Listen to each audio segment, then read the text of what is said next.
अभी हमारे हाथ में एक कविता संग्रह है जिसका शीर्षक है सुनो कारीगर। ये उदय प्रकाश जी की कविता संग्रह है। उदय प्रकाश जी जिनको हम जीवन के ठोस अनुभवों की संपूर्णता और सहजता के लिए याद करते हैं, उनकी कविताओं में देखते हैं। इसी कविता संग्रह से एक कविता है जिसका शीर्षक है छूटते चले जाने की घटना। इसका पाठ कर रहा हूँ, सुनिए। मैंने उससे कुछ कहा, उसने मुझसे कुछ कहा। हम दोनों ने एक दूसरे को कुछ कहते हुए सुना। वो एक दूसरे के आर पार हो आने की क्रिया थी। मैं उसकी खामोशी की बगल में एक पत्र रखकर लौट आया। उसने मेरी नींद के करीब एक गुलाब रख दिया। अक्षर और खुशबू के फासले पर हमने एक दूसरे का नाम लिया।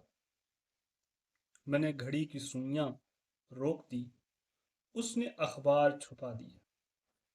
मैंने कहा क्योंकि समय एक छल है, उसने खिड़कियां बंद कर दी।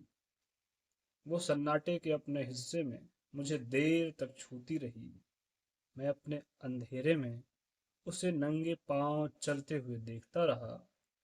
हम एक दूसरे के हल्के की घाटियों में गूंजते रहे, जंगल में चलते रहे, बच्चों की तरह पुकारते हुए।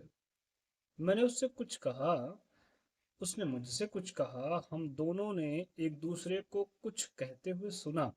वो एक दूसरे से छूटते चले जाने की घटना थी, इतनी गहरी, लगातार, तार की तरह न टूटने वाली।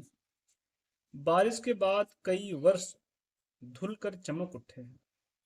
अनुभवों की पुरानी धूल से छूटकर कितने धुले हुए पन्ने सड़क पर बिखरे पड़े हैं, साफ, उजले।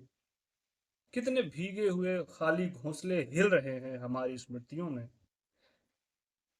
पत्तियों की तरह झरती पुरानी तारीखों और बूंदों की किस आहट के करीब हमने एक दूसरे को याद किया होगा।